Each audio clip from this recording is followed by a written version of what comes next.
2017, the Libertarian Union was formed. Finally, the average Joe Libertarian could find a thriving community of independent podcasters and content providers, all in one convenient location.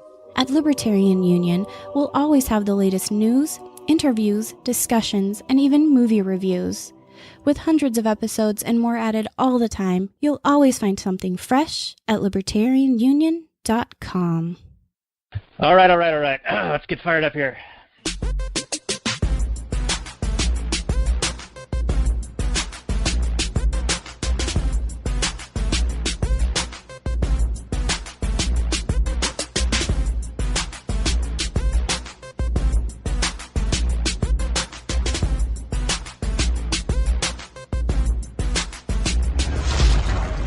Maximum freedom.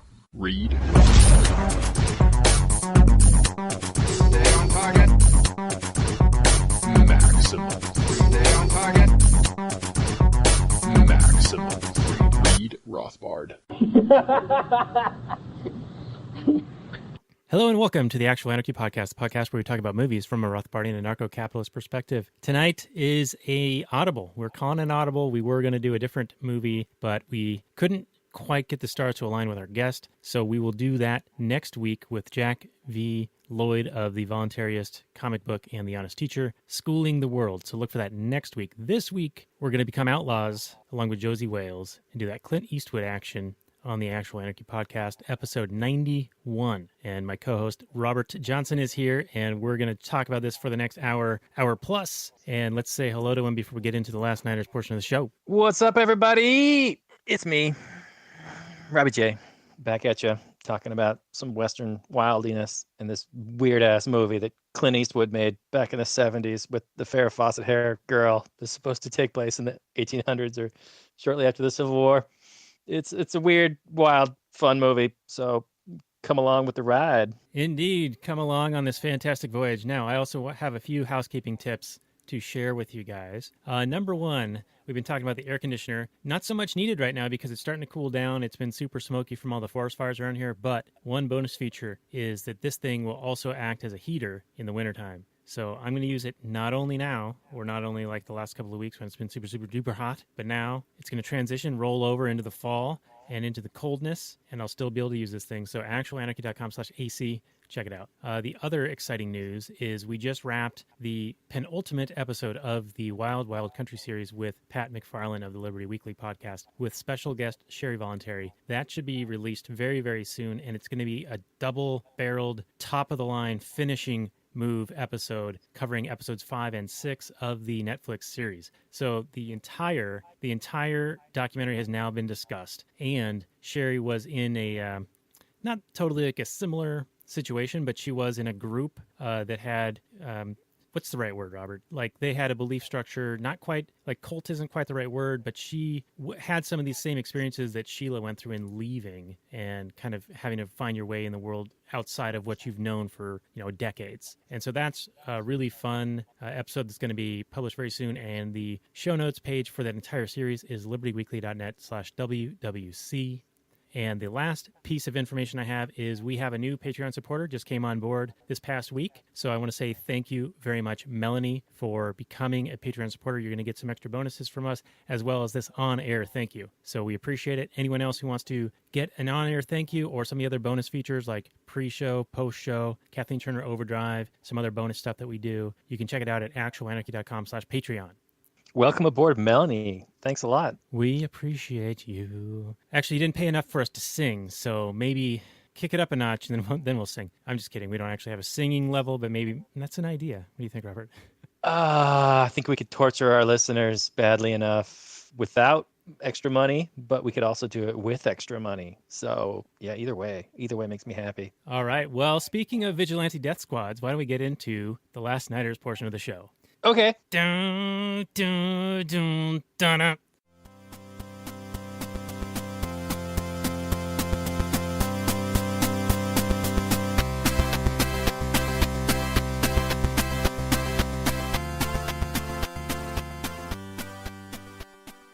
Hey everyone, it's Daniel Elwood and Robert Johnson, the Last Snyders, and we are going to talk about the Outlaw Josey Wales. This is a bit of a change-up for you. I know it's almost the end of baseball season, and we had to pull the old switcheroo, put in a pinch hitter, change the batting order, whatever we had to do. So the Outlaw Josey Wales will be the show tonight for episode 34, and next week, with a special guest, we will be doing Schooling the World. So look for that next week. This week, Clint Eastwood, hot country western action movie, episode 34. Show notes and more at lastnighters.com/34.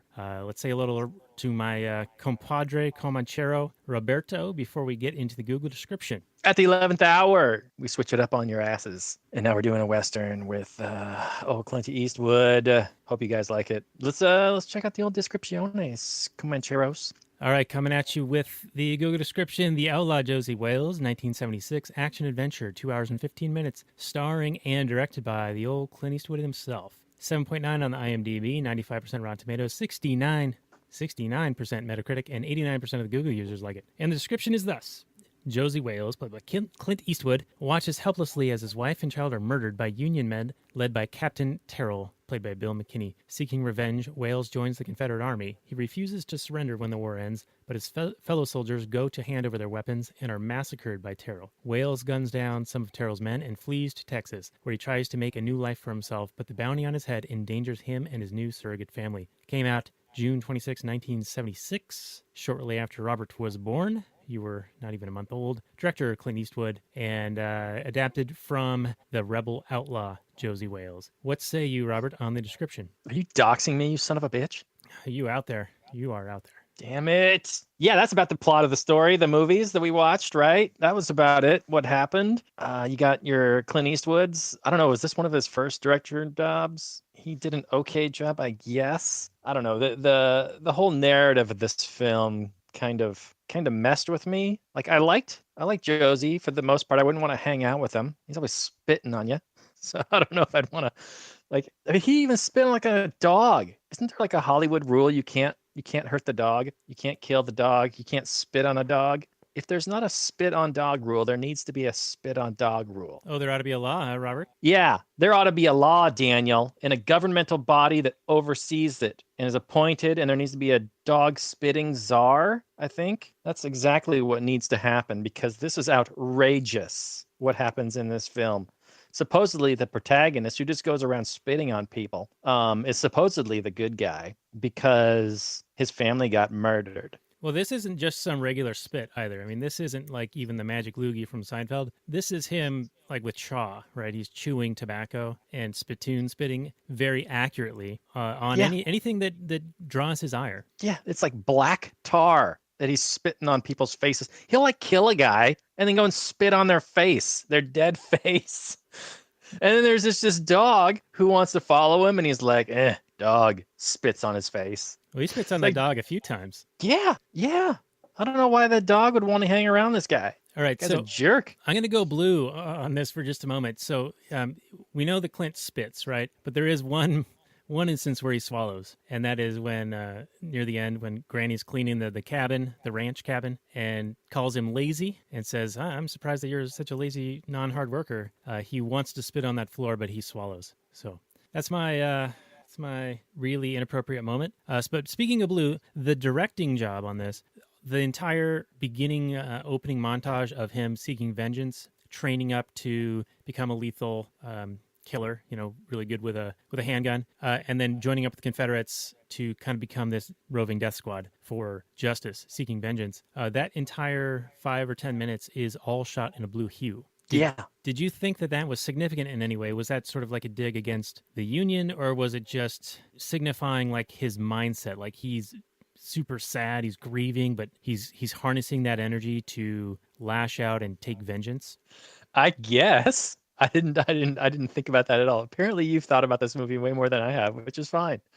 What did you think of him just joining a death squad? What he does is he joins this rebel death squad who just go around and murdering these redlegs who are apparently some sort of a northern death squad. I don't know exactly. All that we really get are that some people think the redlegs were good, like the old granny. She thought the redlegs were noble, and her son actually died as one of the redlegs. But Clint Eastwood thought the redlegs were all terrible, and we're looking to murder every single last one of them. Sure seems to me that if you're joining a death squad just to go murder a bunch of people, whether you know they've committed crimes or not, sure seems like maybe he shouldn't be the protagonist of the movie. I don't know. Yeah. Thoughts, Daniel? Well, so it is a little bit muddy, you know, like you sort of get the idea that this is part of the Civil War, but it's out west, right? So it's not directly involved, you know, information takes a while to get to them and they're sort of on the edges of the skirmishes and things like that. So when his family gets attacked, it's by Union soldiers, but he wasn't a Confederate soldier at the time. He was just a guy with a family. And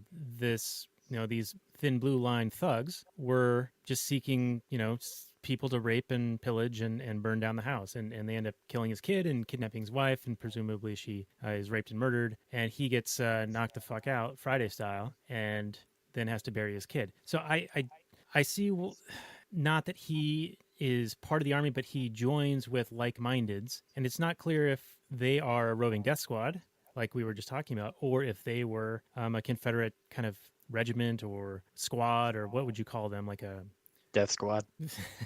right, but if they were like actually, you know, flying the rebel flag and taking orders from, you know, Their the goal South. was to hunt down and kill these redlegs. So what else would you call that? Well, I You mean, could call it a murder squad or a death squad or some sort of bounty killer murder death squad. I don't know. You take your pick. You could choose. right, but what I'm saying is I don't think they were regular army. I don't think they were like, we're siding with this side in the Civil War and you're on that side and we're going to fight. No, I think this was personal. This was like, no, you redlegs are committing war crimes. You know, you're awful people. You're going around killing and raping indiscriminately. You're not just fighting soldiers. You're, you know, Sherman style, you're destroying citizens, individual people, you know, like innocent parties. And so they were seeking vengeance in that regard, not just, you know, defending their, I don't know, separate country, right? Because after the secessions, it was a separate country. In fact, each state is technically a separate country, at least back at that time. Right, but this goes back to our RICO trial discussion, where if you're just a member of an organization, does that make you guilty of the crimes of any other member in that organization? Sure seems like Clint Eastwood, as our protagonist, is treating every member of the Redlegs organization as equally guilty as every other member and guilty of all their crimes. And he calls himself, you know, judge, jury, and executioner. Yeah. And that's just the way it is in this show. But the Redlegs are a contingent within an army. Like they are all soldiers who are like they're in the same like unit, right? Like the Redlegs are a subset of Union soldiers, and the Redlegs are the ones going out doing all this really, really evil shit. It's like, in a way, you know, they're sort of all complicit together in this is what they do. They go down, attack innocent people, murder them, rape the women, etc. Whoa.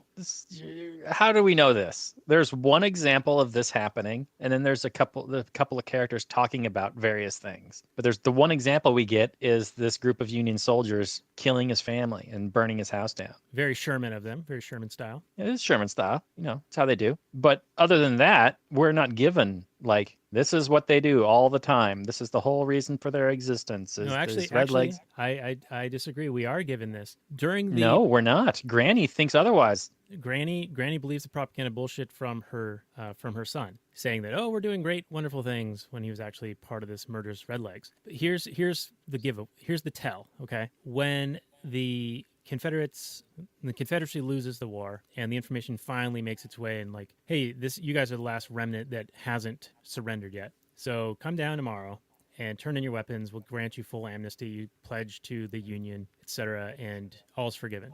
When their leader, forget his name, Fletcher, goes down to take the men in, and the Redlegs commander comes out, and he's like, I'm not turning ourselves into this guy. He's murderous scum. He can't be trusted. He's the leader of the Redlegs, and they do evil, vile shit. Is that all your evidence? That is. And speaking of that, that's hearsay, sir. It's not admissible in this court. Well, I'm gonna believe him as a character witness. Now, here's the other thing I have to ask is, so Fletcher was turning on the men, but he didn't know that they were going to be murdered, right? Backstabbed by the Union. I don't think he knew, no. But he was getting paid to convince them to turn themselves in. But why? Almost certainly. Why does he volunteer the information that Josey Wales isn't turning himself in? Like, why not just? I mean, I guess you don't have a movie if he does, if he doesn't do this. But yeah, why did just say, hey, here's all the guys? Yeah, that's what you would say. You would say, yep, this is it. This is all of us. There's nobody else. got every single man, unless he's being a total dick and hates whales. Yeah. But instead he takes the other route and being like, except for Josie Wales, the legend, the unstoppable killing machine. You'll never get him. He's the best. Don't even try, because he'll kill you all. Right. It's going to take more than 5 or 6 Comancheros to bring him down. Now, the other... Yeah, go ahead. Well, the other thing about him is when the opening happens and his wife and son get taken and attacked, he's not a fighter at that point. He's just a farmer guy. And it's only in his grieving where he trains up. You know, there's like that montage where he's shooting that post, and it sort of does these jump cuts, and he gets better and better and better. And then after, Oh, yeah, there's a montage. We all know about training montages. Well, it means you can become expert level. You know Kung Fu. You know, it's like you jack, all you need is a series of shots of you doing a thing, and all of a sudden you're the best. It's true. It is so unequivocally true that it's in almost every movie. But that's right.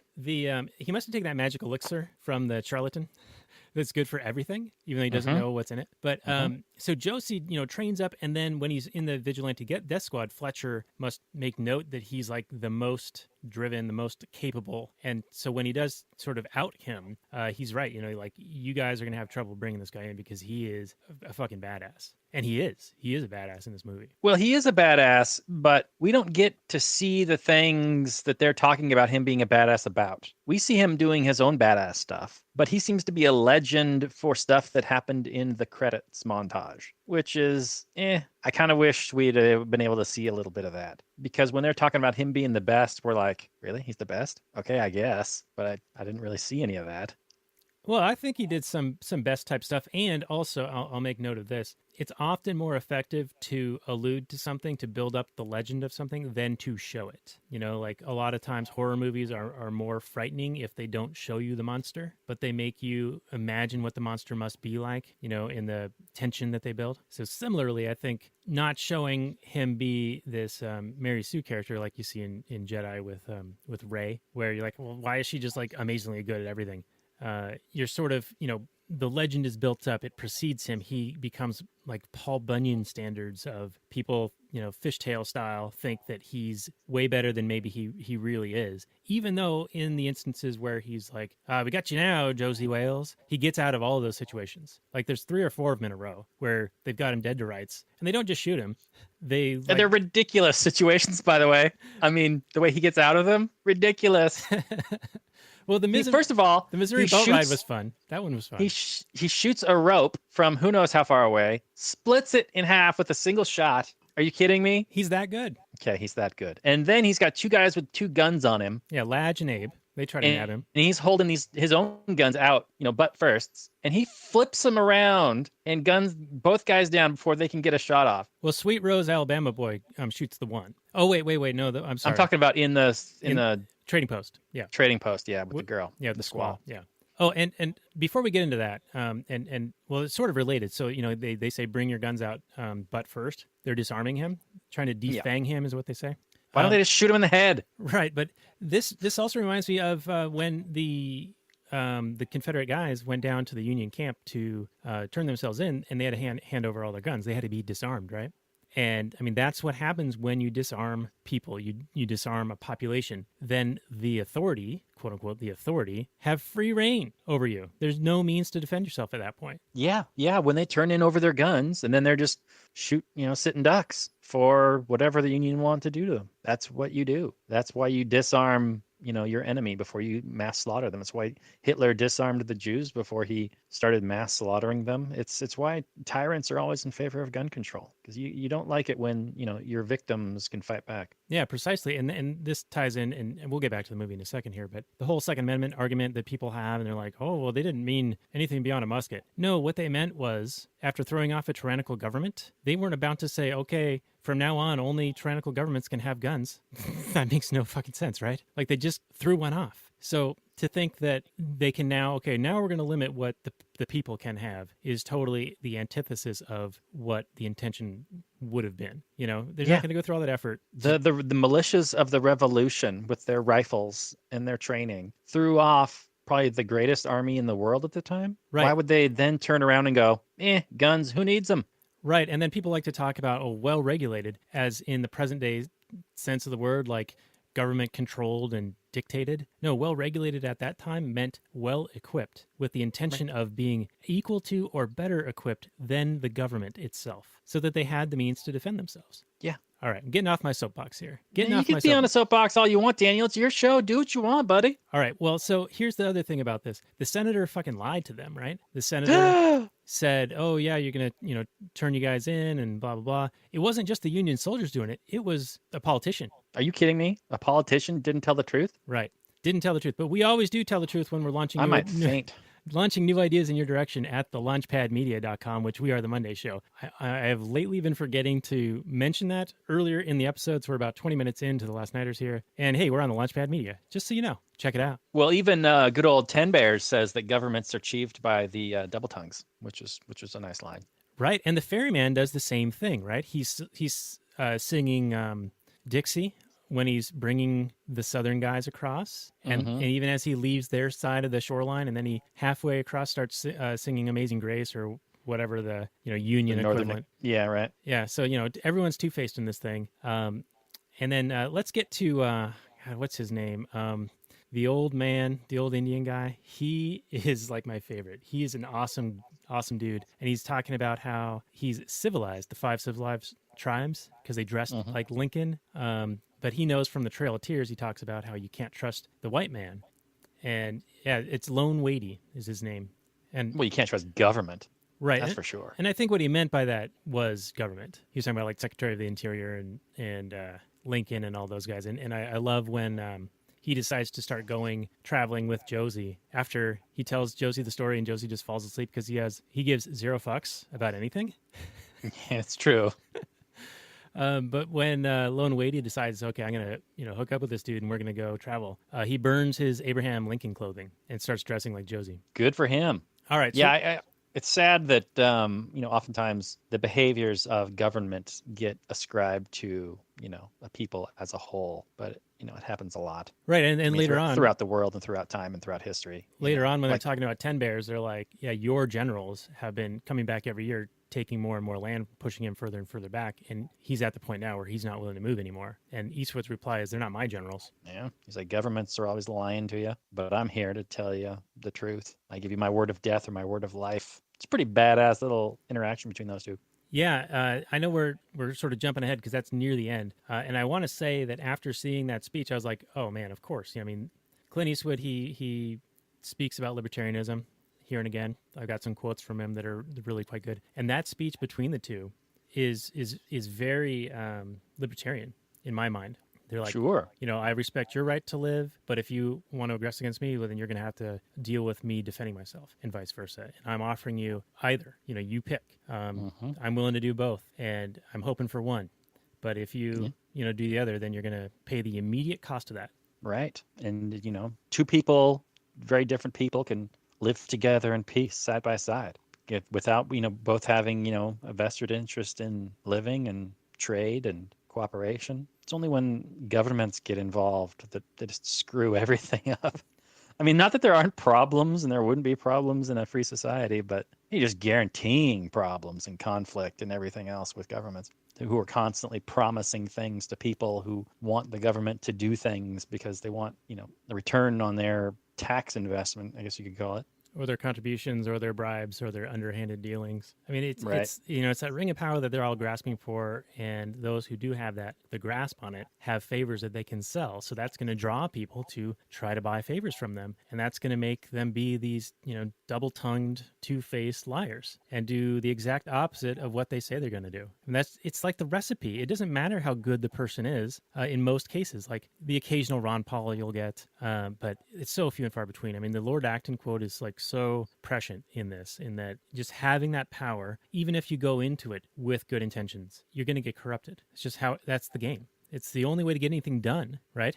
Right. And even with the people who believe that they're not corrupted, like they believe that they're doing these things for the benefit of society. Like I'm not going to take this dirty money from this corporation and do this thing, but I'm going to pass this law that, 51% of the people voted for or whatever for the good of the people. Well, you're still tyrannizing the 49%. I mean, all these politicians that are passing these, straw laws or plastic bag laws or, anti-smoking laws or there's a billion of these things. They all think that they're doing the right thing. They think this tyranny is just the greatest, that these are how people should act and ought to act. What they don't realize, or maybe they do, I don't know, but what they're saying is that anybody who does this and refuses to comply ought to die. And that sounds like hyperbole, but it isn't. What's the logical conclusion of any law? If you say, want to sell some straws and someone comes up to you and says, you can't do that anymore. There's a law, passed a law. And you're like,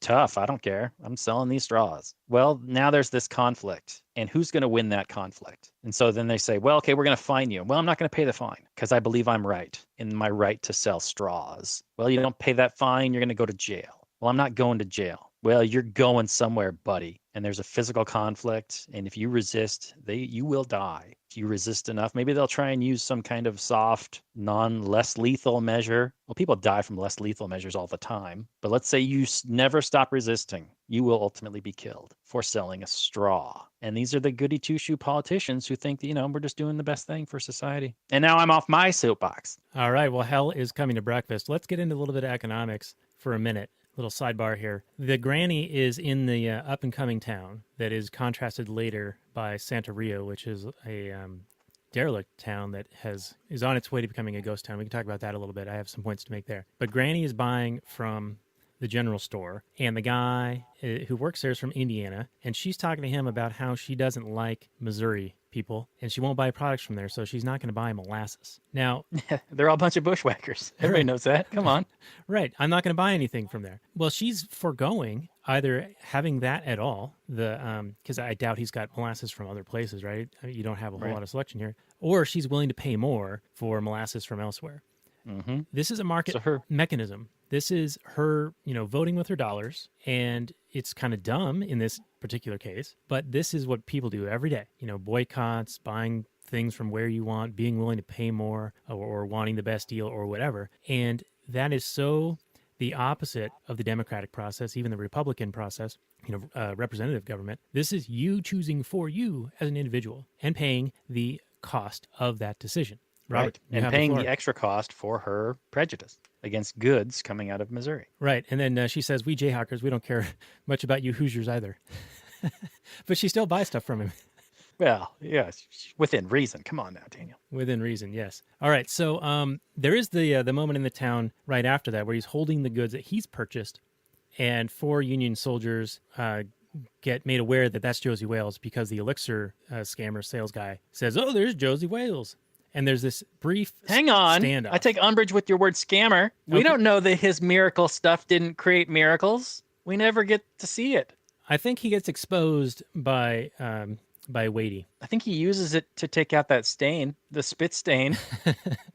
that Clint Eastwood spits on him. After the Missouri boat ride? Yeah. Or right before that? Yeah. Yeah, he probably did get the stain out. And doesn't Lone Wadey ask him if it gets stains out? Yeah. He goes, maybe it'll work on stains. Yeah. Anyway, I'm sorry to derail you. Go ahead. No, it's totally fine. So he gets called out, and the Union soldiers are like, oh crap. So there's this brief moment because his legend precedes him, right? They know that he's the guy they want to get, but they also know that the legend is that they're going to die.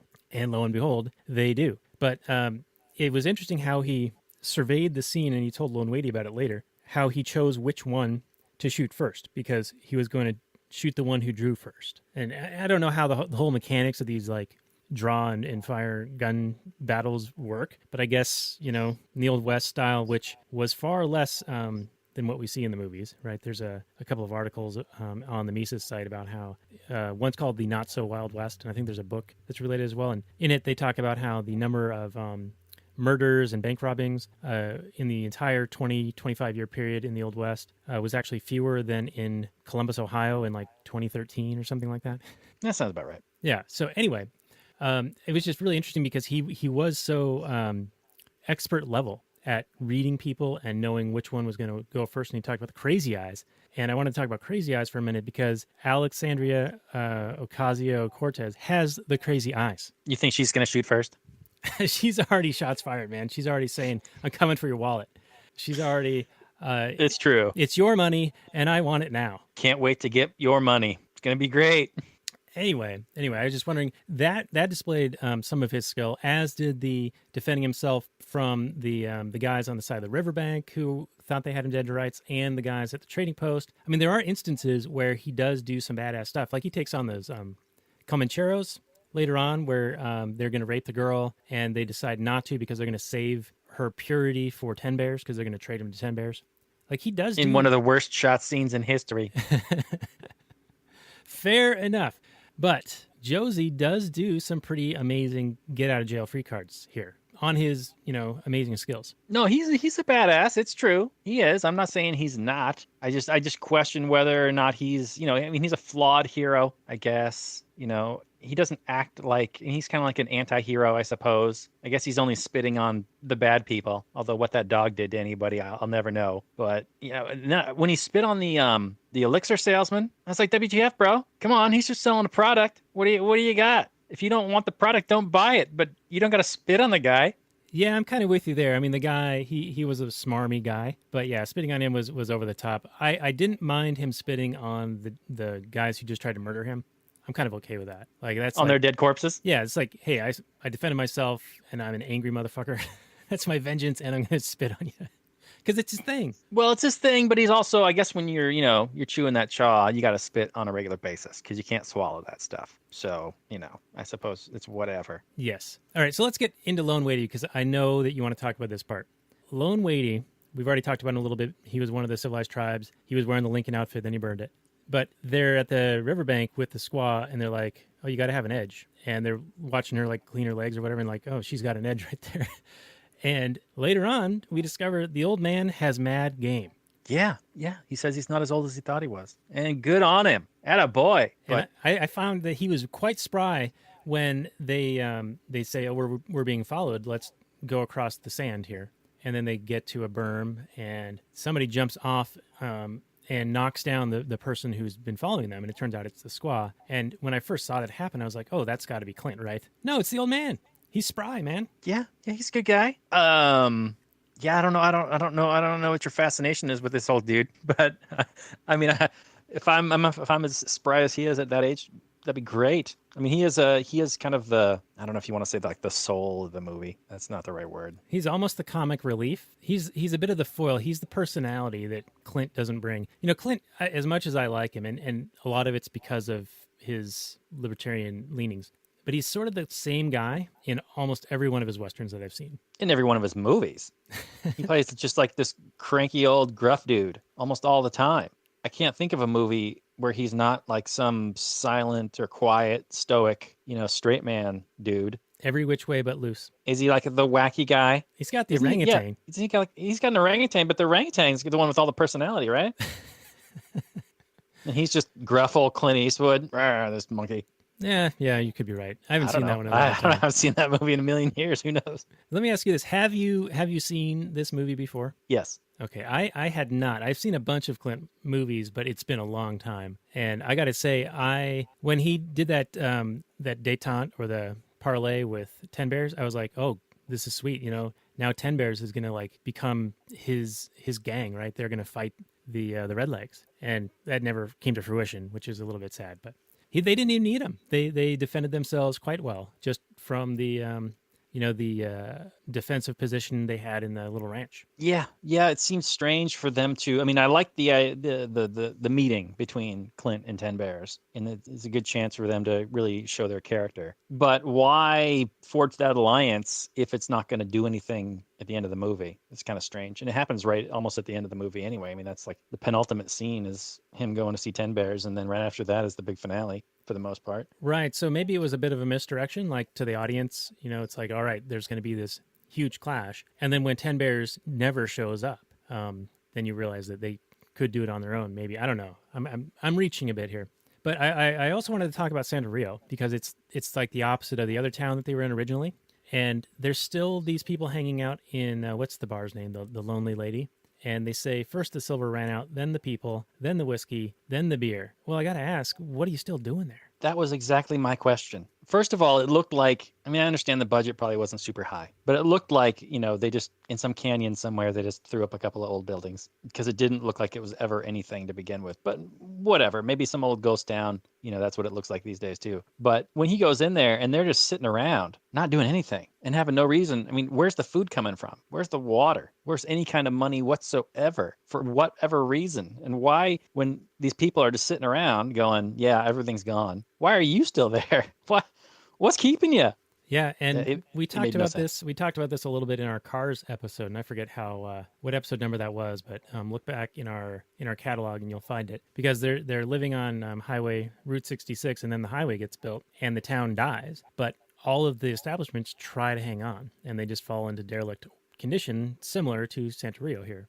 And so I see a lot of strong parallels. Like, well, if you're responding to changes, because everything you do is you're trying to forecast the future. You're trying to make decisions that you think are going to improve your situation. They're not being very good forecasters here. They're not being very good entrepreneurs here in keeping their business in a totally dead town. They're not even coming close to observing objective reality. Like Radiator Springs people, at least there was a road that people would sometimes drive as like a scenic road that people would take to go, eventually pass through Radiator Springs. Like there was that, the very beginning of the movie, and then when there's the romance happening, they drive through the hills and it's all windy and nice. And you could see some sports cars or some motorcycles driving through, eventually getting there. But what's anybody going to this little dump of a ghost town for no reason? Not only would nobody go there, there's no reason for anybody to go there. Like there's not even a trading post. Like it's not like a path between places, because there wasn't even anything for them to get there. Like he orders some whiskey, he orders some beer. They don't have anything. What do they eat? Are they eating tumbleweeds? I don't even know. Yeah, so that part doesn't make a whole lot of sense. But anyway, moving on, let's talk about, let's see, what do I have here? Oh, when they get to the little ranch that Granny has heard about from her son, who said he was fighting for the just cause, the Union. She starts cleaning it up, and Clint is just like standing there in the doorway. And she says, if you don't work, you don't eat around here. And I didn't figure you for a loafer. Now, I kind of like this a little bit, though then later on, she does the exact opposite thing. But when she's talking about you don't work, you don't eat, do you think she means if you don't join the commune, everyone does the equal work, everyone gets the equal food? Or does she mean more in the you get the rewards that you work for? How did you read that? Because the second part I'm going to say is going to taint the response that I had. I got the feeling that it was more in the sense that, in a commune sense, in the sense that, when you're in a family's kind of a commune, kind of. I mean, you don't pay for anything. I mean, you're generally all associated by blood, but not always. But, you don't necessarily have to contribute something in order to get fed, especially as a small child. But as you grow up and maybe you're a little bit older, maybe you're an adult or a teenager, you're definitely more expected to pitch in and contribute. And if she's taking it to the level of you don't work, you don't eat, period, then that's taking it to the level of commune, where you're expected to eat, or you're expected to work, and then you can eat. That's the way I took it. Right, and oddly enough, it would also work out that way in Anarcho-Capitalist. If you don't work, you're not going to eat either, unless people are being charitable. That's right. Right, so we square that circle. But you're right. The next thing she says, or Wadey says, is Granny says, this is our home. It's all of ours. So yeah, she really is saying, this is all, we're all together, and we now all equally own the same thing. Like, we don't have individual property rights, we have collective rights here. But it would have been hers, right? I mean, it's her son whose property it was. So now she's kind of like sharing it with everybody. And if, you own a piece of property, you have every right to be able to do that if you want. Right, and these other people were there to help her, right? They pledged helping her. Right. The people in the bar, the lonely lady, the lusty lady. Do you remember the lusty lady? It's gone now in downtown Seattle. We used to have the funniest signs on it. The lusty lady. It's ringing a bell. I don't think I ever went in there. Was that? Oh, I know what you're talking about. Yeah, the iconic Yeah. pink sign, and they always had some funny, like, quirky little quip on there. Yeah, it's like, 99 hot girls and 2 ugly ones or whatever it was. I think that's a different thing, but... Okay. But it's a similar deal. It's like a peep show type place. I think I went in there once when I was 18.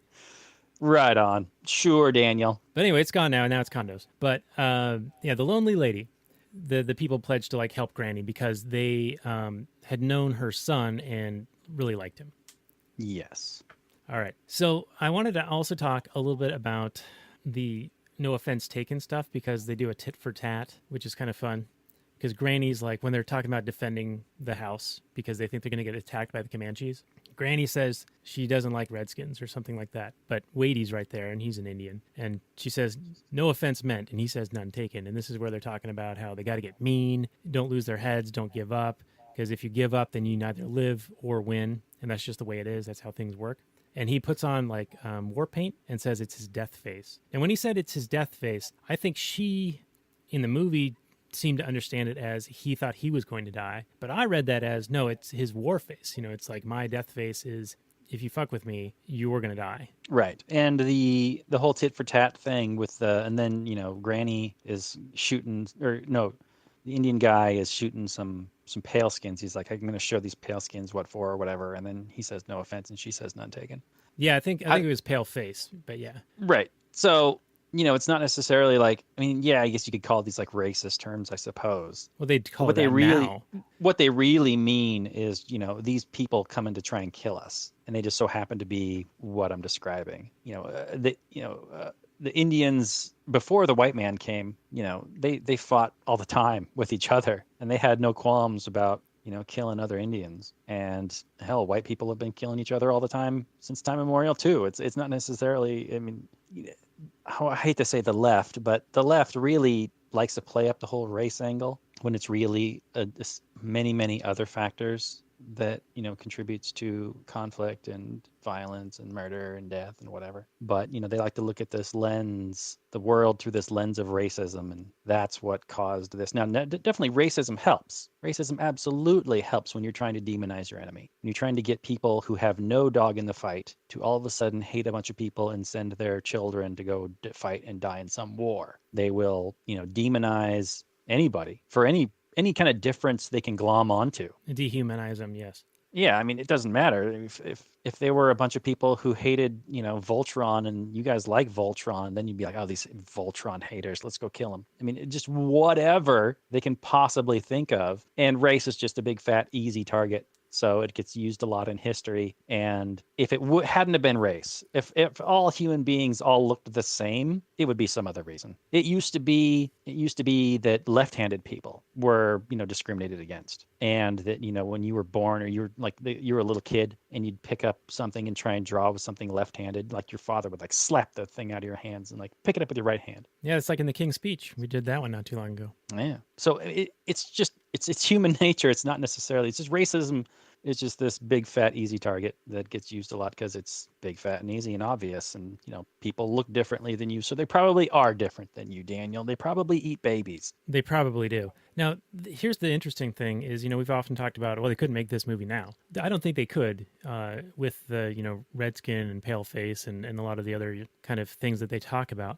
But I mean, it's almost to the point now where you can't even talk about something. Like, we might get, I don't know, people upset for even bringing it up. Yeah, if this movie was made today, like the way that that other movie was remade recently. Gosh, what is that movie? Magnificent Seven? Seven or whatever? Oh, yeah, and it's all PC now. Yeah, it'd just all be sanitized, all scrubbed free of any kind of uncomfortable dialogue, any kind of interesting themes, any kind of, you know, character, just scrubbed free of any of that stuff, any of that uncomfortable stuff from the past that human beings used to talk about all the time and didn't really give a shit about. You know how your grandparents used to be like casually racist? Because that's just the way people talk. They didn't really care. It's not that they had a whole bunch of hatred and whatever in their hearts for these other people. That's just a way to talk. I couldn't, you know, if someone was actually racist, it's like not even the worst thing in the world. I care what you do, what your actions are, not what you believe. You could be as racist as you want. See, and as long as you're not hurting somebody, I really don't care. I mean, I probably won't want to hang out with you, but yeah, that's what I was going to say. If I knew someone who was openly racist in that respect, I just wouldn't want to associate with them. But I wouldn't go looking for racism in totally neutral things, which it seems to be like they're on a scavenger hunt, the left, for anything that can be possibly construed as. Right. Well, it's the oppression Olympics. So you got to be looking for oppression everywhere you can. You got to be digging it up under every rock. Yeah, it's always Western culture, racism, or capitalism's fault. All the ills in the world. Yeah, patriarchy. It's men, it's white Western men, essentially. We're just the most evil people who have ever existed for some reason. Now, I'm not even like too keen on the whole, you know, alt-right stuff. But I do think that there is something to be learned from Western culture, and it has developed the most, like vibrant economic situation. And everyone just sort of disregards that and just wants to kill the golden goose, so to speak. Yeah, disregards it at the same time as enjoying the fruits of it. Yeah, and even if you get into a debate with these guys, with these people, I just did it again. Call them guys. With these Gersons peoples. I don't know, but even if you respond to their first or second or third fallacy that they believe, and you counter it eloquently and decisively, logically, empirically, etc., they'll just have another one right after it because they already have that sentence of death for capitalism in their pocket. And when it's identity politics, basically it doesn't matter what you say because you're a cis white male and all your arguments are invalid from the get-go. So you can just be dismissed. It's the elixir, dude. Their argumentation is the elixir. It's good for anything. It's the elixir of racism. You're a racist. You're a fascist. Whatever, So why should I listen to anything you have to say? Right. And it cures everything, every argument. It always, they don't have to think. All they have to do is throw that elixir, that tonic out there, and bim bam, thank you, ma'am. That's probably offensive now. They get to walk away feeling like they've got the moral high ground, even though they're the ones advocating for government violence. Anyway, I digress. Let's get into the final stretch here because we got to start winding this one down. I want to talk a bit more about the meeting between Ten Bears and Josey. And I wrote down a couple of the lines here. So why don't I just read them out to you and then let's discuss? Is that cool with you? I will bear with you. Oh, man. I had a string of like 5 or 6 shows in a row where I was doing the bad puns, and I squashed that. And here you are bringing that up again. All right. Thank you. Thank you for that, Robert. You're welcome. You're welcome. All right. Eastwood talks to Ten Bears and is like, I came here to die with you or live with you. Dying's not hard for men like you and me. It's the living that's hard. When everything you've ever loved has been butchered or raped. Governments don't live together. People live together. With governments, you don't always get a fair word or a fair fight. Well, I've come here to give you either one and get either one from you. I came here like this to let you know that my word of death is true and that my word of life is then true as well. And then the Ten Bears responds, it's sad that governments are chiefed by the double tongues. There's iron in your word of death, and there's iron in your word of life. No signed paper can hold the iron. It must come from men. It is good that warriors such as us should meet in the struggle for life or death, and it shall be life. So and then they become blood brothers. And that's like the Step Brothers scene where like, did we just become best friends? Yeah, and this is a great example of a verbal contract of two men getting together and deciding how they're going to behave with each other. And they don't write it down, although I'm perfectly fine if you want to write things down, that's great too. But these are two people who come to an understanding. And, if either one of them ever violates that understanding, there would be retribution. And I think either one of them would perfully understand why. Yeah, this is how things would get solved. And with mutual respect. Yeah, so I really enjoyed this. And then there was one point, let's see, no signed paper can hold the iron. And I think he was referring to like no treaty or constitution really holds you bound to your agreement. It's the men themselves that need to bind them to the agreement. Yeah, I would think, very few people in history of the United States have been screwed over by the United States government as much as the Native Americans were. They were shuffled around and murdered and fought against. Treaties violated. No, the treaties were just, absolutely untrustworthy pieces of paper. So I could see why that line was written and why the Native Americans had a healthy distrust of any kind of, agreement or treaty made with the government in the United States. Yeah, and sometimes trouble just follows a man. So let's get into the. We already talked a little bit about how they defend themselves. Well, wait. Before we move on, I just want to say, even if some government bureaucrat makes a treaty with some tribal chief and has the best of intentions and truly intends to honor that agreement, well, he's out of office in a couple of years, and the next guy come in and is like, who cares? How's the other guy? I got a whole new policy, and this happens all the time. These new people, they don't feel, obligated by the agreements made by others. So, it's just the nature of the system, I would say. Yeah, I'd agree. And he says with governments, you don't always get a fair word or a fair fight. And that's what you see. That's exactly what you're talking about. And we dive into this quite a bit in our entire series with Liberty Weekly on Wild Wild Country, which I highly recommend that people watch that on Netflix and then check out each episode that we did, an analysis of it at libertyweekly.net/WWC with Pat McFarland and then some guest hosts while he was studying for the bar exam. And then we just finished the last 2 episodes in a double feature with Sherry Voluntary. So that one's really good, really cool. I had a lot of fun on that. Me too. Even though we had a little bit of technical difficulties, I think it'll all come together. Phrasing. All right. So let's talk a little bit about them defending themselves from the Redlegs, and then Clint goes after the leader guy and seppuku's him. Seppa kills him with his own sword. It's badass. Yeah, that was, I had a bit of an issue with that. So am I to believe that the leader of this group of people coming to kill Clint is also one of the guys that killed his family? That's the Yes. impression I got, but I Yes. wasn't sure. Yeah, he was the leader of the Redlegs. The Redlegs was this regiment that was going around doing this stuff, and it was the Redlegs who had killed his family. Right. So, okay, so if this is the story, guy kills your family, then guy joins murder gang trying to kill these guys. Ultimately, he leaves the murder gang, goes off on his own, and is hunted by new murder gang. Guy escapes, guy escapes, guy escapes. Ultimately gets revenge on guy because he just happened to be one of the guys who chased him. That doesn't feel satisfying to me. It's like, oh, that was kind of a coincidence. Oh, that was a happy accident that I just so happened to get revenge on the guy who killed my family because he just so happened to be one of the guys who was chasing me. I like my protagonists to really, if he wants a thing, seek it out and get it. Not just be like, oh, well, that was nice. He just so happened to be one of the guys who was chasing me.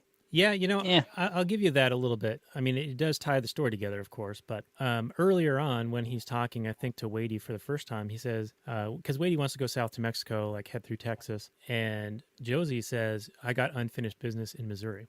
So I thought that meant his mission of vengeance isn't complete yet. Which is good, because it wasn't. But are you to tell me that if he hadn't killed this guy in this final showdown here, the movie would have continued for another whoever knows how long as he travels over to Missouri to try and find this one guy? I don't think so.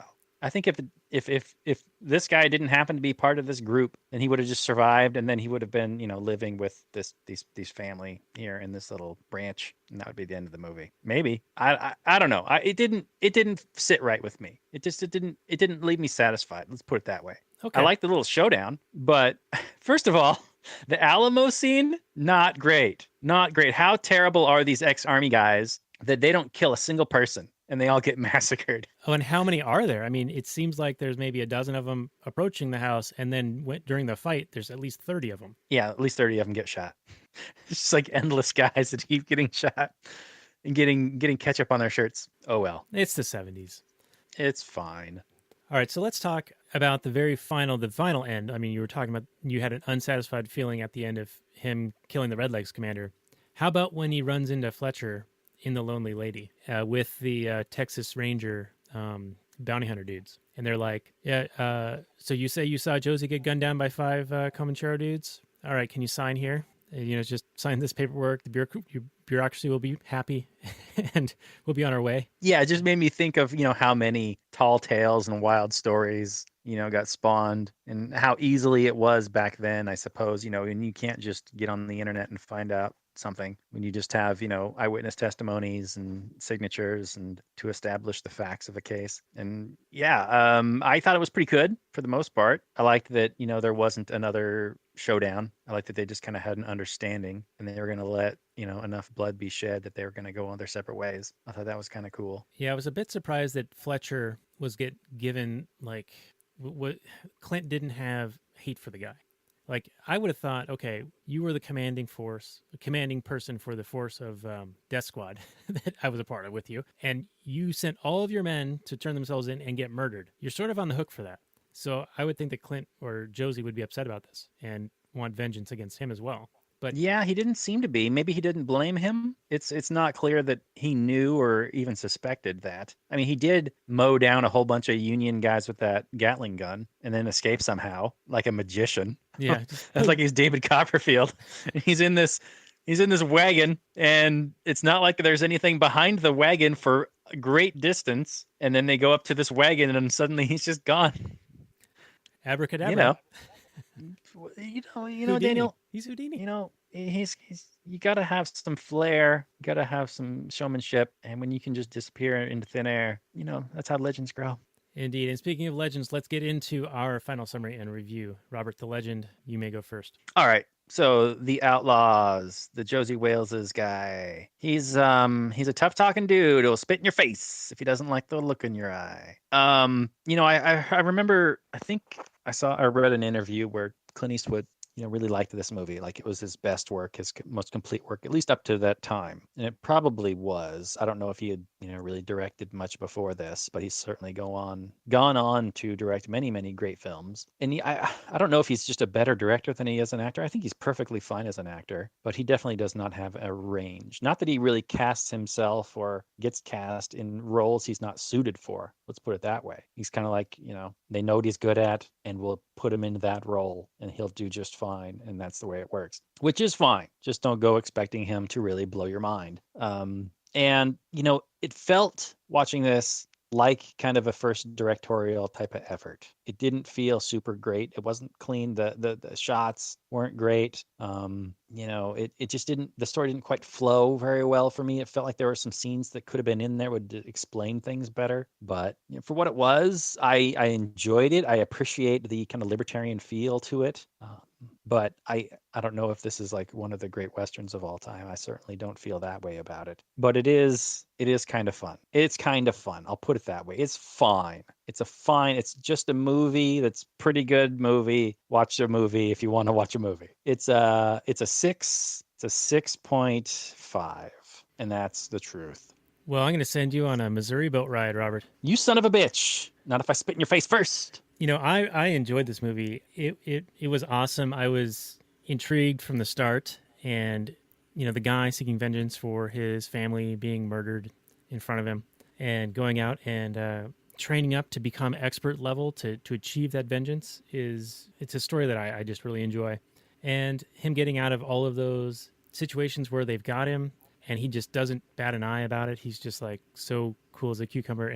But wait a minute. I'm taking umbrage with your review here. I apologize to interrupt, but we don't see him training to get harder and get better. We just see a montage, and then he's the Terminator after that. Yeah, and as you know, in a movie, the musical montage of him training makes him expert level, jacked up, Matrix Kung Fu style. You know this. Fair enough.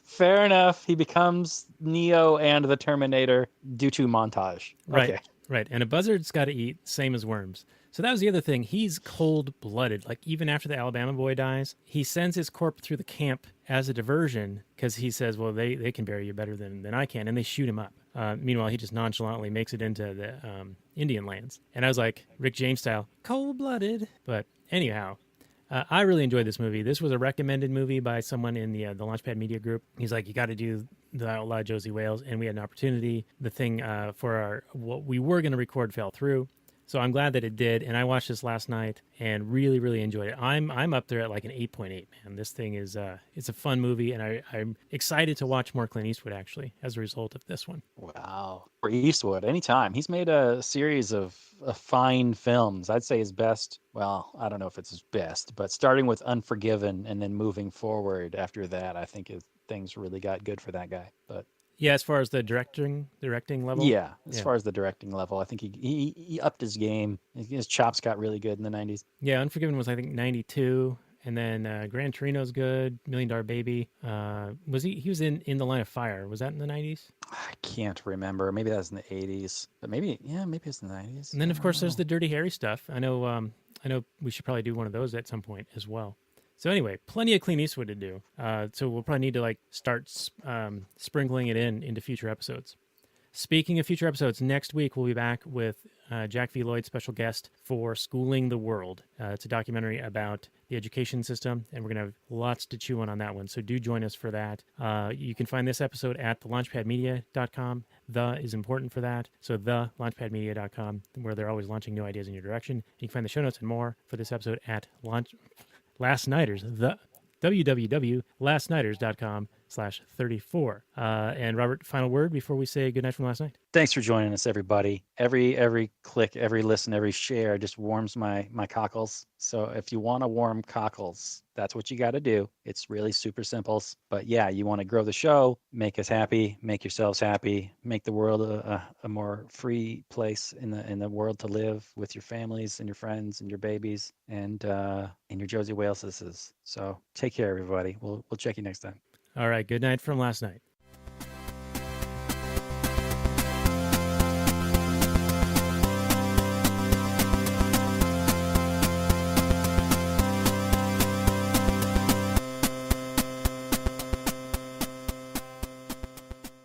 And we'll continue a little bit further on the Actual Anarchy podcast before we get into a touch of the Kathleen Turner Overdrive. And then I got Nerd Group. After that, it's my weekly economics meeting. We've been doing it for about 2 years. It's a lot of fun. We do the 52-week Mises home study course. And as soon as we're done with that, we're going to do Man, Economy, and State by Rothbard. And that's going to be even better, I think. It's going to be awesome. Anyway, Robert, what do you think of this episode? Yeah, I liked it. Because dying ain't much of a living, boy. Yeah, that's what you got to tell people. When they come after you, you're just like, Psh, wouldn't do that if I were you. Man, I'm just going to kill you. It's going to be really brutal. I mean, this is going to be the last time, you're going to be alive. Are you sure you want to do this? What? Yeah, I'm trying to remember when he said that. Make any sense? That was when that bounty hunter guy was challenging him, right? He's like, I'm coming to bring you in.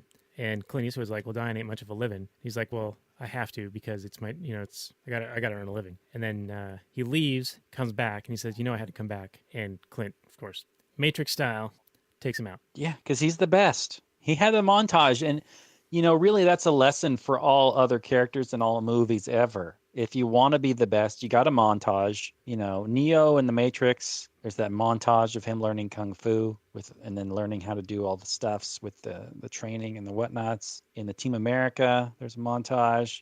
Karate Kid, and I actually think Kid, Rocky, he says, all the good heroes' journeys. The main character's always going through these montages. So if you're a B character or you're a villain, do a montage.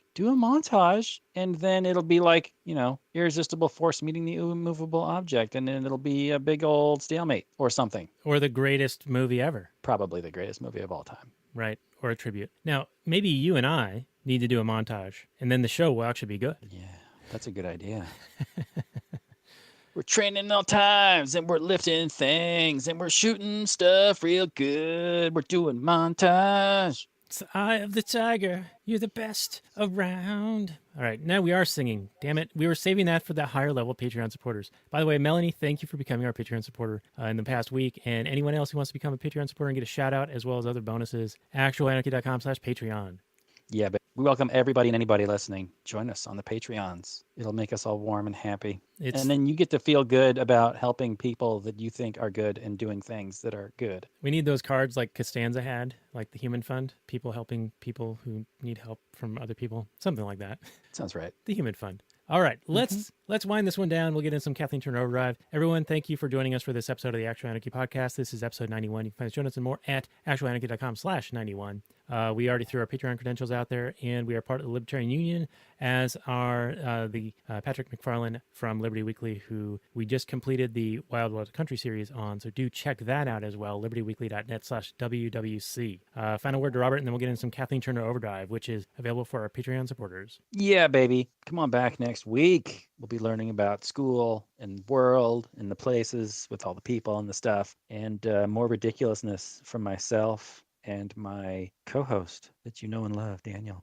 The real Daniel Elwood on the Facebooks. What? Check it out. You can see all the stuff that I do on there, including this show, the other show, and the other show, and the other 5 websites. It's great. All right, and thanks half everyone. Of the sexiness. Only half. All right. Oh, one other thing I wanted to mention is we're going to be rebranding The Last Nighters in the next couple of weeks. So look out for that. You can already get a sneak preview of that on the Patreon as well. So check it out, y'all. Actual Anarchy out.